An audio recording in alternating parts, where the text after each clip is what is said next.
एक महात्मा जी अहीरों और गुर्जरों के गांव से होकर जा रहे थे। एक तो वे वृद्ध थे और थक भी गए थे, तो वे विश्राम करने के लिए एक वृक्ष के नीचे बैठे और जब वहाँ बैठे तो उनको प्यास लगी और एक ग्वाला उन्होंने आते हुए देखा, तो उससे कहा कि बच्चा, आप हमारे लिए इस कमंडल में थोड़ा सा जल ले आइए।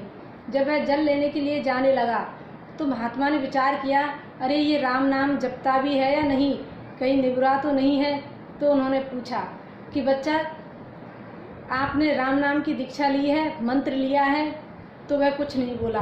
कहा कि अरे गुरु मुख से तुमने राम नाम लिया है या नहीं? तब वह बोला कि महात्मा जी, हम तो किसी गुरु को नहीं जानते, नाम किसी राम नाम को जानते हैं। हम तो बस गाय भैंस पाल करके इनको चराकर अपना पालन पोषण करना जानते हैं।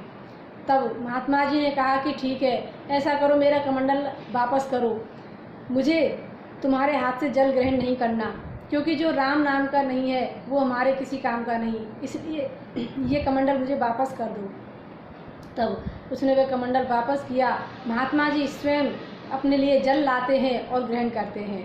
तब उस ग्वाले ने पूछा, क्या महात्मा जी, हम इतने बड़े नीच हैं कि आपने हमारे हाथ से जल भी ग्रहण नहीं किया? तब महात्मा जी ने कहा कि तुमने राम नाम नहीं ले रखा, इसलिए हमने तुम्हारे हाथ से जल ग्रहण नहीं किया। तब उसने कहा कि आप ही हमें राम नाम की दीक्षा दे दो, आप ही हमारे गुरु हो जाओ। तो महात्मा जी ने उसका भाव देखा और उसको राम नाम की दीक्षा दी, गले में कंठी पहना दी और उसको तिलक लगा दिया, कुछ विधि विधान उसको बता दिए। और जब वह इस वेशभूषा में अपने घर जाता है तो घर के सभी बूढ़े बड़े उसके ऊपर बड़बड़ाने लगते हैं कि पता नहीं कहाँ से ये कंठी माला ले आया और राम नाम जपता है। तो वह उनकी बातों को अनसुनी करके वह तो राम नाम में लग गया। और एक दिन क्या होता है, उसकी भैंस मर जाती है, तो सभी उसके ऊपर टूट पड़ते हैं कि अरे जब से माला फिरना शुरू किया है हमारी तो भैंस और मर गई। तो वह फिर भी उनके ऊपर ध्यान नहीं देता, प्रभु के नाम में ही लगा रहता है। जब बार बार उसको माला लौटाने के लिए विवश करने लगे तो वह महात्मा जी के पास जाता है और महात्मा जी के पास जाकर कहता है कि हमारे घर वाले ऐसे कहते हैं कि जब से तू राम नाम जपने लगा है तब से हमारी भैंस मर गई, अर्थात हमारे घर में बुरा होने लगा है। तब महात्मा जी ने कहा कि तू बता, तेरी इच्छा क्या है? तू यदि राम नाम जपना चाहता है तो किसी और की परवाह मत कर। तब उसने कहा कि मेरी तो इच्छा है, मुझे तो राम नाम का चस्का लग गया है, मैं अब इसके बिना नहीं रह सकता।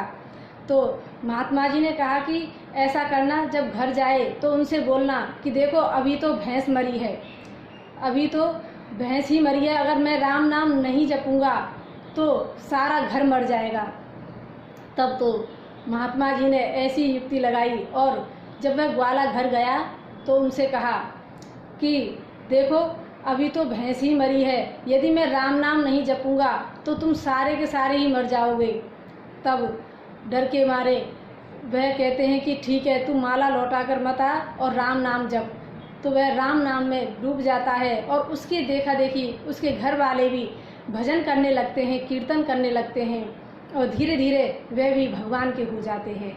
तो महात्मा तो एक युक्ति निकालते हैं किसी व्यक्ति को, किसी जो होते हैं नास्तिक, उनको भजन में लगाने के लिए कि वह कैसे भी करके प्रभु की ओर मुड़े।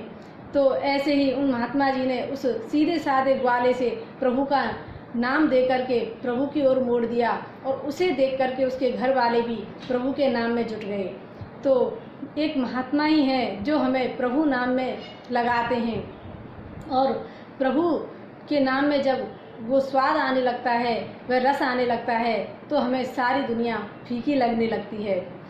कहते हैं कि राम नाम की ओर कदम बढ़ाइए तो धीरे धीरे अपने आप सब कुछ छूटता चला जाता है, क्योंकि आसक्ति बहुत ही बुरी होती है, चाहे वह व्यक्ति में हो चाहे वस्तु में हो। इसलिए प्रभु के नाम की शरण हमें लेनी चाहिए, उसी से हमारा उद्धार होगा और हमारा कल्याण होगा। क्योंकि प्रभु की शरण से ही, क्योंकि ये मनुष्य शरीर जो मिला है प्रभु के लिए ही मिला है, अन्यथा पशु में और मनुष्य में कोई अंतर नहीं है। इसलिए प्रभु का नाम जपिए और अपना कल्याण कीजिए। जय श्री कृष्ण।